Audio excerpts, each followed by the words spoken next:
Hey everyone, welcome back to Classroom Catalyst. I hope you're all having an amazing day. So आज हम पढ़ने जा रहे हैं क्लास 6 हिंदी मल्हार बुक का चैप्टर 2 गोल। ये चैप्टर एक महान खिलाड़ी मेजर ध्यानचंद जी की कहानी है जो हॉकी के जादूगर के नाम से जाने जाते। तो चलिए शुरू करते हैं ये प्रेरणा से भरा पाठ। ये चैप्टर ना उनकी ऑटोबायोग्राफी है। मतलब ऑटोबायोग्राफी क्या होता है? जो पर्सन खुद के बारे में खुद से ही लिखता है, आत्मकथा जिसे बोलते हैं। तो ऐसा ये चैप्टर है। तो चलिए रीड करते हैं। इस पाठ का नाम पढ़कर आपके मन में कुछ गोल वस्तुओं के नाम या चित्र उभरे होंगे। गोल गेंद, गोल रोटी, गोल चंद्रमा। इसमें बोला है कि जैसे आपने गोल ये नाम पढ़ा इस चैप्टर का, तो आपके सामने ऐसी सारी गोल गोल वस्तुएं जो है इनके ही नाम आए होंगे, इनके ही चित्र आए होंगे। बट ऐसा नहीं है, लेकिन ये पाठ एक विशेष प्रकार के गोल और उसे करने वाले के बारे में है। ये गोल गोल वस्तुओं के बारे में नहीं है। तो ये कैसा है? एक अलग ही टाइप का गोल और इसे करने वाले के बारे में है। तो ये पाठ एक प्रसिद्ध खिलाड़ी के संस्मरण का एक अंश है। मतलब अभी मैंने बताया ना कि ऑटोबायोग्राफी, तो उसका एक छोटा सा पार्ट आपको यहाँ पर दिया गया है। तो आइए इसे पढ़ते हैं और जानते हैं कि कौन थे वे प्रसिद्ध खिलाड़ी। तो चलिए इस पाठ को पढ़ते हैं और जानते हैं कि वो फेमस खिलाड़ी कौन थे। खेल के मैदान में धक्का मुक्की और नोक-झोंक की घटनाएं होती रहती है। अब खेल का मैदान है तो वहां पर धक्का मुक्की मतलब एक दूसरे को जोर से धकेलना, पुश करना, या फिर नोक-झोंक। नोक-झोंक मतलब छोटी-मोटी कहासुनी या बहस, ये तो होता ही रहता है। खेल में तो ये सब चलता ही है। जिन दिनों हम खेला करते थे उन दिनों में भी ये सब चलता था। तो जिन्होंने ये चैप्टर लिखा है ना, वो बताते हैं कि जिन दिनों में वो खेला करते थे उन दिनों में भी ये सारे काम चलते थे, धक्का मुक्की, नोक-झोंक ऐसी घटनाएं होती थी।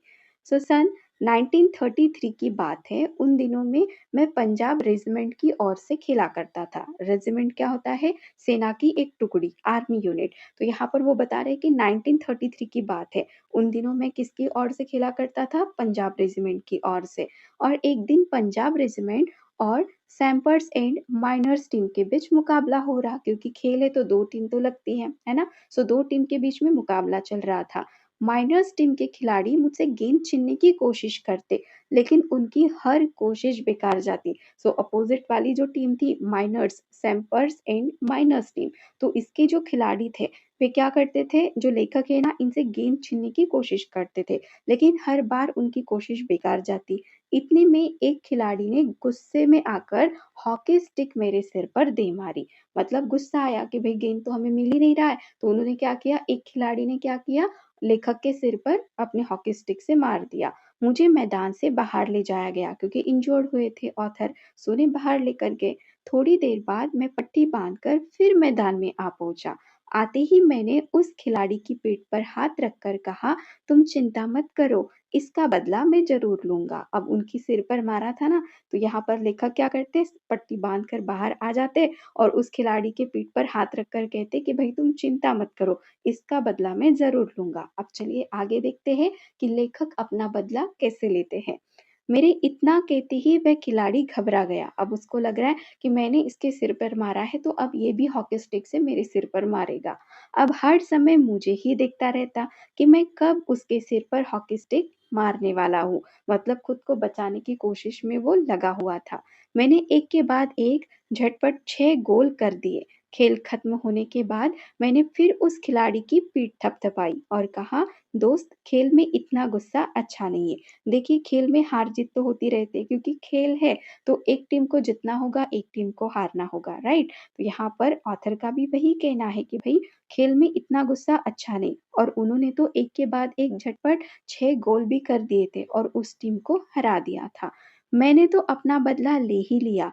अगर तुम मुझे हॉकी नहीं मारते तो शायद मैं तुम्हें 2 ही गोल से हराता।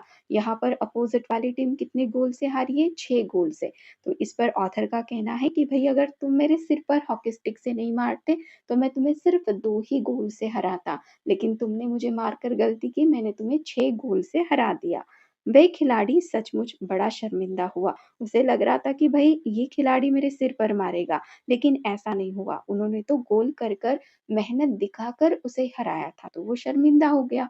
तो देखा आपने मेरा बदला लेने का ढंग। सच मानो, बुरा काम करने वाला आदमी हर समय इस बात से डरता रहता है कि उसके साथ भी बुराई की जाएगी। ये बात तो बिल्कुल सच है। अगर कोई बुरा काम करता है, किसी का बुरा करता है, तो वो थोड़ा ना थोड़ा डरा रहता है। उसे लगता है कि मेरे साथ भी बुरा होगा।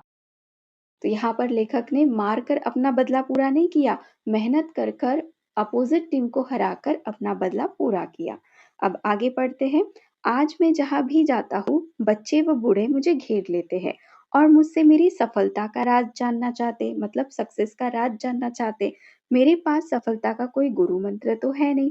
हर किसी से यही कहता कि लगन, साधना और खेल भावना ही सफलता के सबसे बड़े मंत्र है।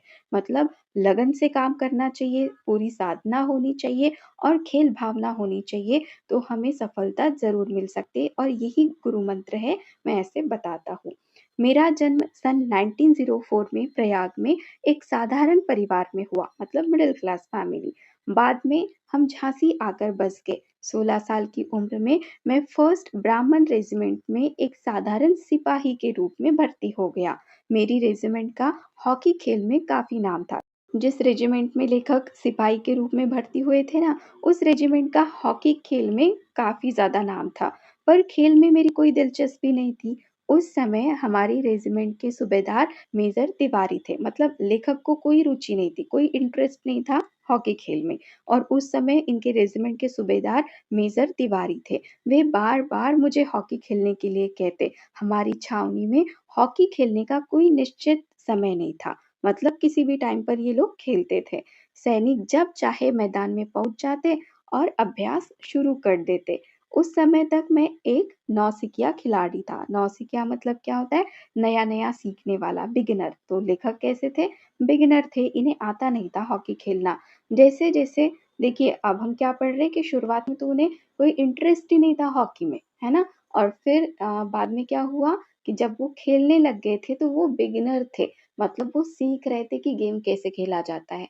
और हमने चैप्टर की शुरुआत में ही देखा कि लेखक हॉकी के कितने बड़े खिलाड़ी थे, है ना?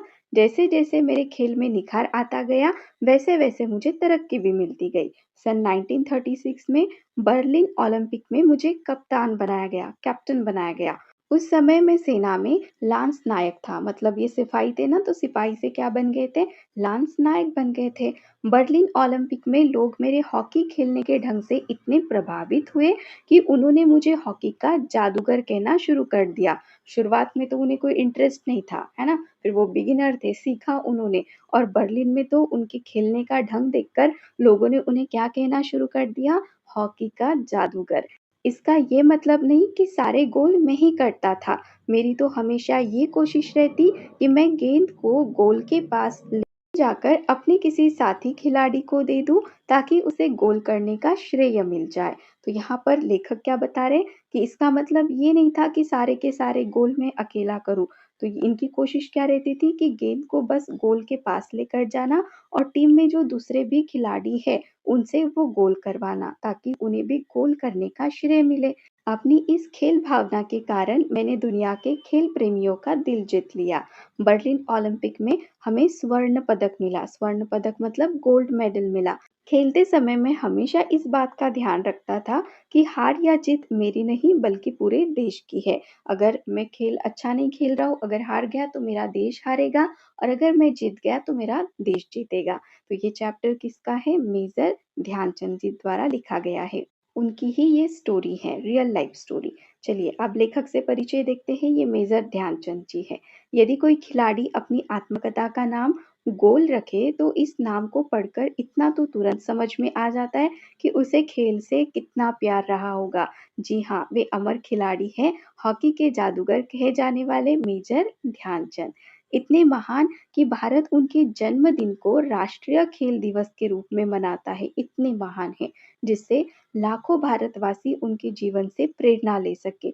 इतने महान खिलाड़ी की भारत का सर्वोच्च खेल पुरस्कार खेल रत्न उनके नाम पर दिया जाता है। कितने महान खिलाड़ी हैं कि भारत का सर्वोच्च खेल पुरस्कार और खेल रत्न पुरस्कार इनके नाम से ही दिया जाता है, मेजर ध्यानचंद नाम से। इनका बर्थ देखिए 1905 और डेथ कितनी बताइए, 1979 में इनकी डेथ हुई है। तो यहाँ पर इस चैप्टर का एक्सप्लेनेशन तो कंप्लीट हो जाता है। अब बात करते हैं कि इस चैप्टर से हमें सीख क्या मिलती है। तो हमें सीख मिलती है कि सच्चा बदला मेहनत से लिया जाता है। ध्यानचंद जी ने मैदान में चोट लगने के बाद भी हिम्मत नहीं हारी और खेल भावना से जवाब दिया। उन्होंने गुस्से या मारपीट से नहीं बल्कि लगातार गोल करके बदला लिया। एक और सीख मिलती है, खेल भावना सबसे बड़ी बात है। उन्होंने ये दिखाया कि असली खिलाड़ी वही होता है जो हार जीत को व्यक्तिगत नहीं बल्कि देश और टीम की प्रतिष्ठा से जोड़कर देखता है। एक और सीख है, सफलता का मंत्र लगन, साधना और मेहनत। ध्यानचंद जी ने खुद बताया कि उन्होंने कोई जादू नहीं किया, लगातार अभ्यास और सच्ची लगन से ही वो इतने महान खिलाड़ी बने। एक और सीख मिलती है हमें इस चैप्टर से, विनम्रता और टीम वर्क। वे हमेशा चाहते थे कि टीम के दूसरे खिलाड़ी भी गोल करे और चमके। ये सिखाता है कि टीम वर्क और दूसरों को आगे बढ़ाना भी उतना ही जरूरी है।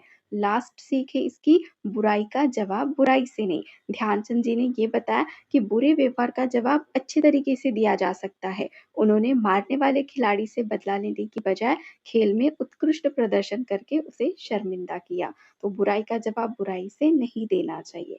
अब बचे इसके क्वेश्चन आंसर्स, तो ये हम नेक्स्ट वीडियो में डेफिनेटली करेंगे। So if you really enjoy this video and had fun learning with us, don't forget to hit that subscribe button. Join our Classroom Catalyst family so you never miss out on next video. And give this video a thumbs up if you really like it. Share it with your friend and share your thought in the comment below. We would love to hear from you. Thank you so much.